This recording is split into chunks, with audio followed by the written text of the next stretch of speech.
Bien, hoy vamos a hablar de la determinación del sexo y vamos a hacer problemas de ligamiento al sexo. Haremos dos, uno de hemofilia y otro de daltonismo, pero primero vamos a entender qué es esto de la determinación cromosómica del sexo.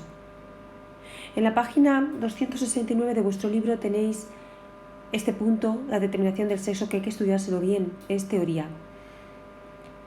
Nosotros concretamente ahora vamos a hablar del sistema nuestro de mamíferos, XXXY, para determinar el sexo.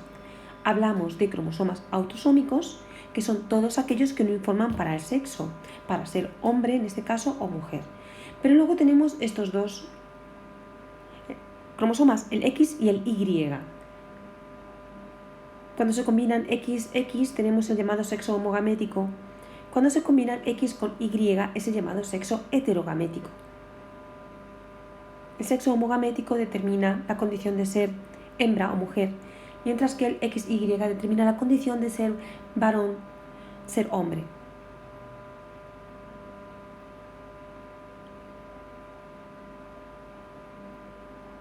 Dejando a un lado los autosomas, vamos a centrarnos ahora en estos dos cromosomas, el X y el Y. Los vamos a dibujar.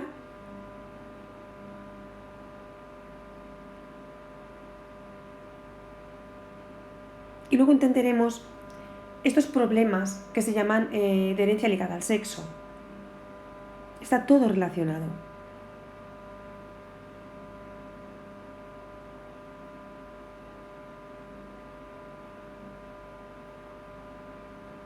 Cuando nosotros dibujamos un cromosoma sexual, en este caso lo vamos a dibujar en forma de bastoncillo. Un bastón largo representa el cromosoma X, un bastón más corto representa el cromosoma Y. Estoy en este momento dibujando el centrómero.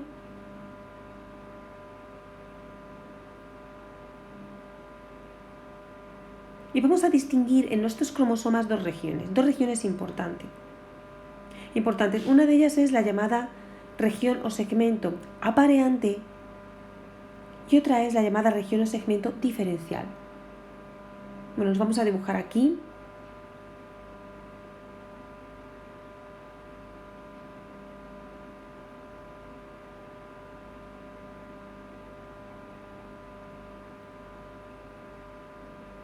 Lo sombreado en rojo es realmente lo que se transmite en esta herencia ligada al sexo. Todos los genes que estén en estas regiones son los que se transmiten. Y son los que decimos que están situados en la región o segmento diferencial.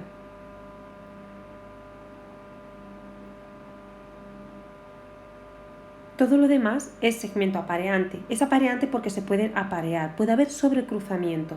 Entre estas regiones podría haber sobrecruzamiento, recombinación de genes. Sin embargo, en las regiones diferenciales no.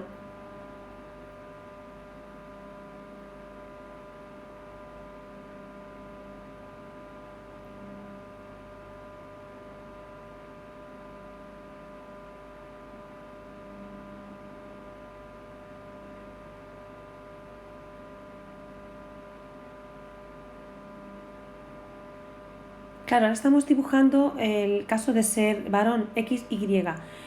En el caso de ser hembra o mujer, XX, podría haber sobrecruzamiento en toda la longitud. Realmente no tiene demasiado interés en cuanto a la región diferencial. Hablaremos en su momento de lo que es el corpúsculo de Barr. Están duplicados los genes.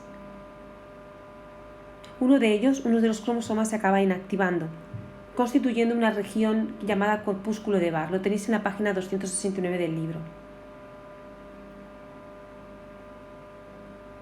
El segmento diferencial, como veis, del cromosoma X es mucho más largo, tiene más número de genes, mayor contenido en genes, y se llama segmento ginándrico. Se expresan de manera diferente en hombres y mujeres. Por supuesto, en el caso de los hombres solo está en una dosis. Como hemos dicho, en el caso de las mujeres está en 2 dosis. Y eso podría llegar a ser un problema. Es por eso que uno de los cromosomas se acaba inactivando. Bien, el segmento más cortito, el segmento diferencial que es más cortito del cromosoma Y, se llama segmento holándrico. Tiene muy pocos genes. y solo se van a expresar en hombres, lógicamente. Las mujeres no tienen cromosoma Y. ¿Qué características, en este caso sería qué enfermedades o qué síndromes pueden aparecer asociados al segmento diferencial del cromosoma X? Daltonismo, hemofilia son muy típicos, también la llamada ceguera nocturna. La ictiosis, que es una enfermedad genética, o la característica de presentar pelos en las orejas, la llamada hipertricosis auricular, aparecen en estas regiones cortitas del cromosoma Y.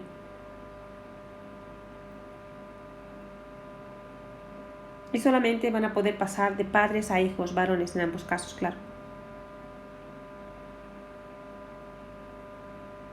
Esto es importante para entender ahora los problemas de genética. Vamos a hacer uno de ellos.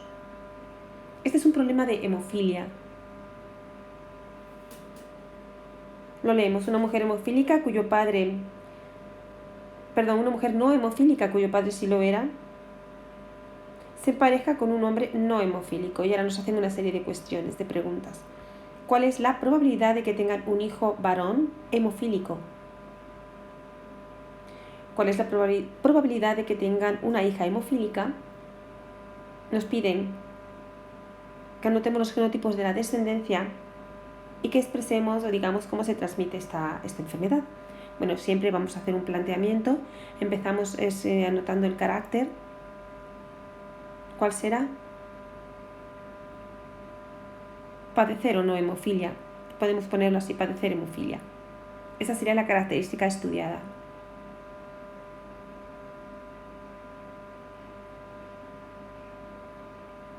El gen H tiene estos dos alelos y además hay una relación entre ellos de dominancia. H mayúscula domina sobre H minúscula. La enfermedad es recesiva, solo aparece en recesividad.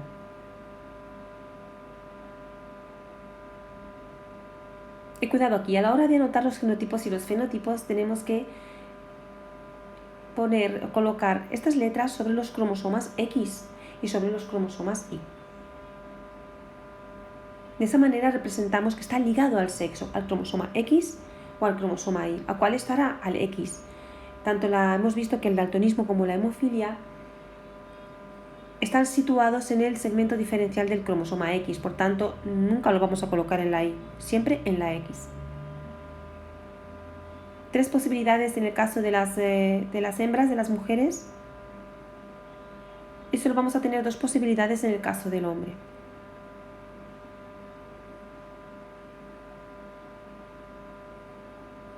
Por tanto, las mujeres pueden ser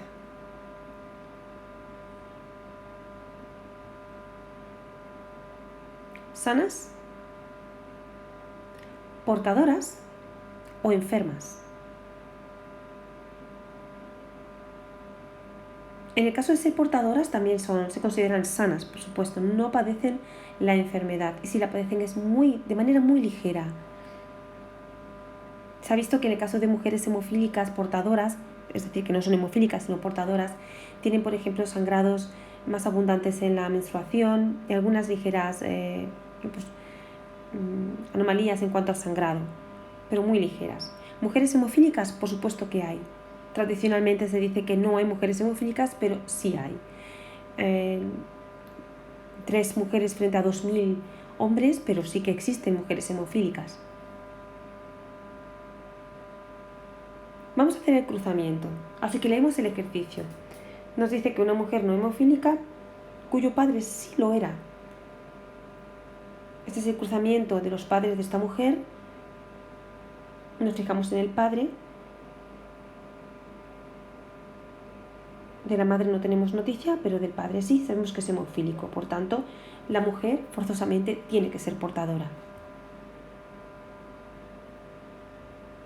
Se empareja con un hombre no hemofílico. Este sería el cruzamiento.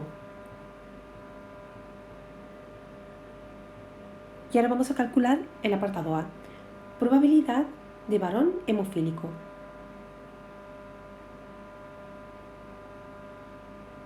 Cuando hagamos el apartado B, también calcularemos una probabilidad. Recordad que se da o bien en forma de fracción o en tanto por ciento, o de las dos formas.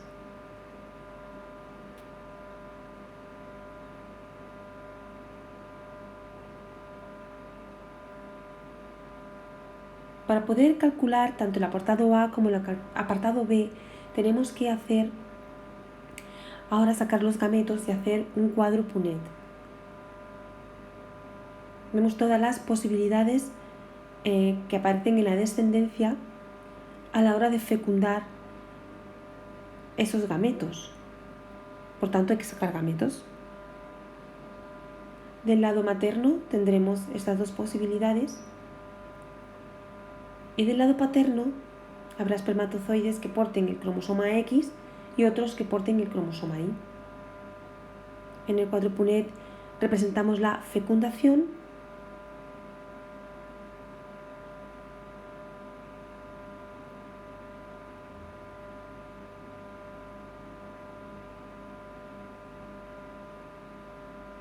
y en las casillas vemos cómo son los descendientes.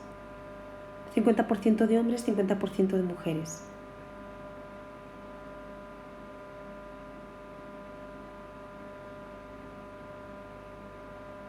Una vez hayamos hecho esto, es fácil resolver estas dos preguntas.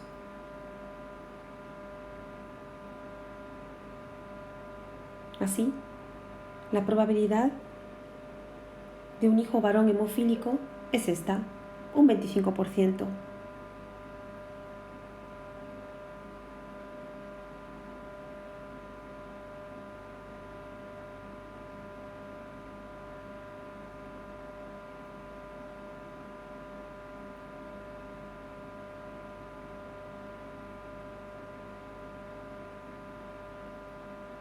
Bueno, eso es un error, sería un cuarto.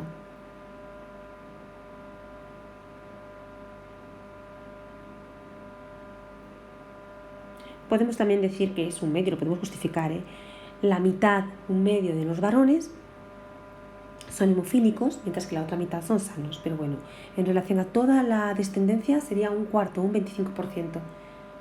Por supuesto no hay hijas hemofílicas, fijaos bien. Por tanto, 0. Probabilidad 0.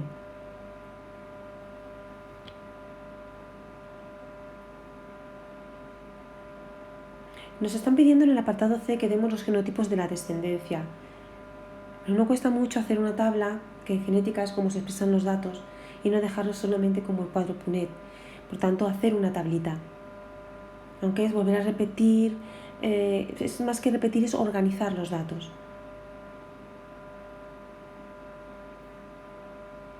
Nos están pidiendo solo genotipo de la descendencia, nos podrían pedir el fenotipo e incluso las proporciones genotípicas y las proporciones fenotípicas. Sería una tabla de este tipo. En este caso, en esta tabla solo aparecen los genotipos. Por supuesto, hacerlo en categorías mujeres y hombres, separarlo bien. Si nos pidiesen proporciones o frecuencias genotípicas, pondríamos los tantos por ciento. O la fracción, en forma de fracción, como queráis. Si nos piden fenotipos, pues anotamos el fenotipo de cada uno.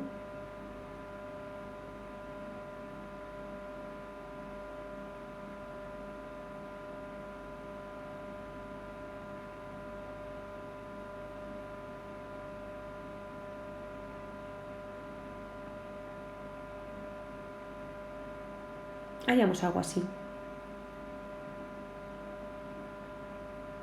Y esto que estoy notando ahora serían las frecuencias fenotípicas o proporciones fenotípicas. Si es que nos lo pidiera el ejercicio, no nos lo pide. Pero bueno, yo lo dejo anotado. Del mismo modo podríamos haber puesto en el otro lado las frecuencias genotípicas también. Bueno, hecho esto, ya solo nos quedaría contestar al último apartado, el apartado D. Y como veis, lo que nos preguntan, lo que nos dicen es ¿cómo se transmite esta enfermedad?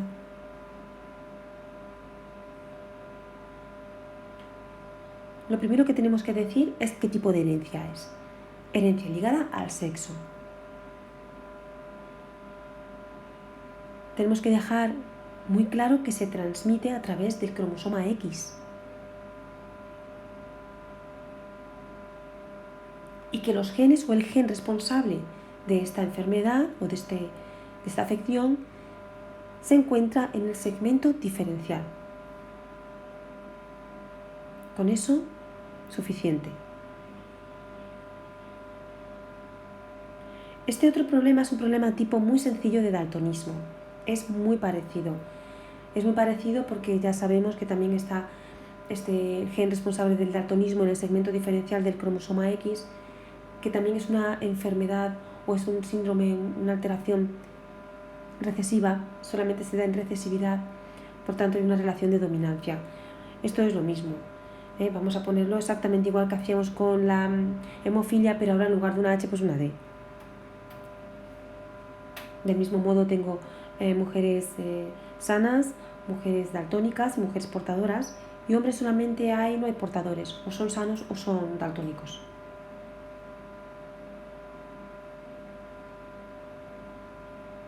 El problema dice, la abuela materna de un hombre tiene visión normal. Su abuelo materno era daltónico. Su madre es daltónica y su padre de visión normal. ¿Qué tipo de visión tendrá el hombre? Y además nos pide que indiquemos el genotipo de todos ellos. Una vez hayamos terminado de hacer la tabla de genotipo-fenotipos,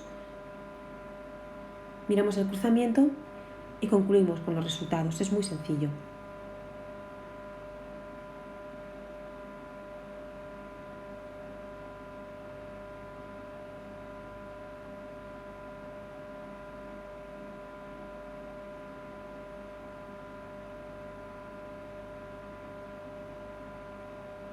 Pero lo primero que haré será anotar los abuelos.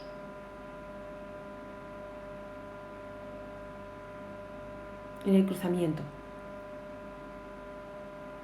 Son los dos los abuelos maternos. Los abuelos maternos, sí.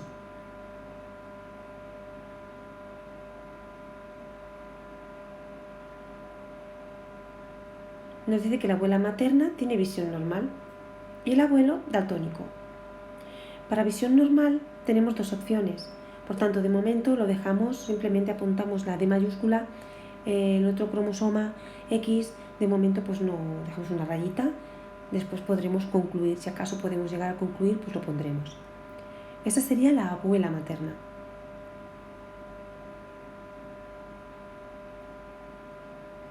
Vamos a anotar ahora el abuelo materno, que nos dice que es daltónico. Bueno, pues lo cruzamos por este genotipo.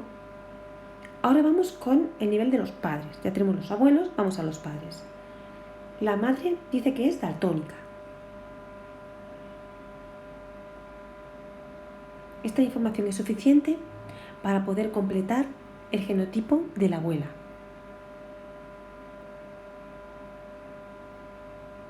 Y ahora nos dice que se cruza con un padre de visión normal.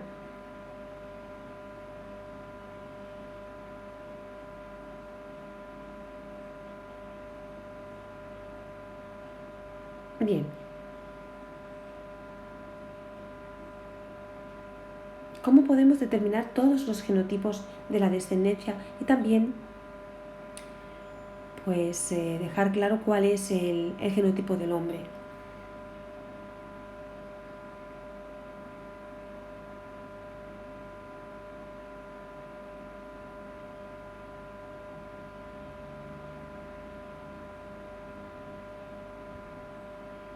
Nos fijamos primero en los dos padres, vemos cómo la madre tiene los dos cromosomas de minúscula.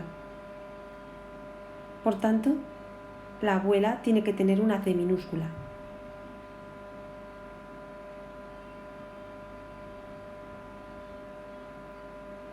Y está claro que para determinar el genotipo del hombre, el cromosoma Y se lo da el padre. Por tanto, el cromosoma X procede de la madre forzosamente. Y esto es concluyente. El hombre es daltónico.